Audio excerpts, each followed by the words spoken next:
अगर आज से 1000 साल पहले भारत का झंडा इंडोनेशिया, मलेशिया और श्रीलंका तक लहरा रहा हो तो कैसा लगता। ये कोई कल्पना नहीं, ये इतिहास है, चोल साम्राज्य का इतिहास। दक्षिण भारत की धरती पर तंजावुर के सिंहासन से उठी थी एक ऐसी ताकत जिसने समुद्र की लहरों को भी झुका दिया था। राजराज चोल प्रथम और उनके पुत्र राजेंद्र चोल प्रथम, दो नाम जिन्होंने भारत को महासागरों का सम्राट बना दिया। राजेंद्र चोल वो राजा जिसने सिर्फ धरती नहीं, समुद्र को भी जीता। उस समय दुनिया के कई हिस्से समुद्री व्यापार सीख ही रहे थे, लेकिन भारत के चोल राजा पहले से ही नौसैनिक महाशक्ति बन चुके थे। उनके पास हजारों जहाजों की सेना थी, जिनमें सैनिक, घोड़े, हथियार और व्यापारी सब शामिल थे। कहा जाता है चोलों के जहाजों पर केसरिया ध्वज लहराता था, और जब ये जहाज समंदर में निकलते थे तो दूर देशों के लोग कहते, सागर का देवता आ गया है। राजेंद्र चोल ने न सिर्फ श्रीलंका बल्कि सुमात्रा, मलेशिया, इंडोनेशिया तक अपना प्रभाव फैला दिया था।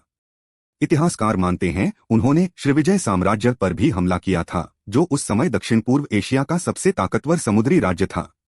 और जब चोल सेना वहां पहुंची तो दुश्मनों को विश्वास ही नहीं हुआ कि भारत से इतनी दूर तक कोई साम्राज्य पहुंच सकता है। चोलों ने यह सब किया केवल व्यापार के लिए नहीं, बल्कि भारत की सांस्कृतिक पहचान फैलाने के लिए भी। उनके जहाजों के साथ चलते थे शिल्पी, ब्राह्मण, व्यापारी और संगीतकार, जो भारत की कला और धर्म को विदेशों तक ले जाते थे।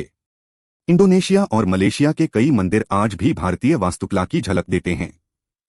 वहां के लोग आज भी मानते हैं कि भारतीय संस्कृति ने उन्हें दिशा दी। राजेंद्र चोल को इतिहास में गंगैकोंड चोल कहा गया, मतलब वो जिसने गंगा जीता, क्योंकि उन्होंने उत्तर भारत तक विजय अभियान चलाया था और गंगा का जल लाकर दक्षिण में गंगैकोंडा चोलपुरम नाम का शहर बसाया था। वो सिर्फ योद्धा नहीं, एक दूरदर्शी शासक भी थे, जिन्होंने नौसेना, सड़कें, मंदिर और प्रशासन को मजबूत किया। बृहदेश्वर मंदिर, जिसे आज यूनेस्को वर्ल्ड हेरिटेज माना जाता है, वो भी चोलों की महान कला और इंजीनियरिंग का उदाहरण है।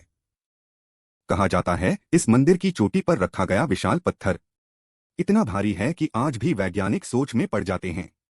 आखिर 1000 साल पहले उन्होंने इसे कैसे उठाया होगा। आज भले ही चोल साम्राज्य के किले मिट गए हों, पर इतिहास की लहरों में अब भी उनका नाम गूंजता है। हर उस लहर के साथ जो हिंद महासागर से टकराती है, जैसे कहती हो यह वो समुद्र है जिस पर कभी भारत ने राज किया था।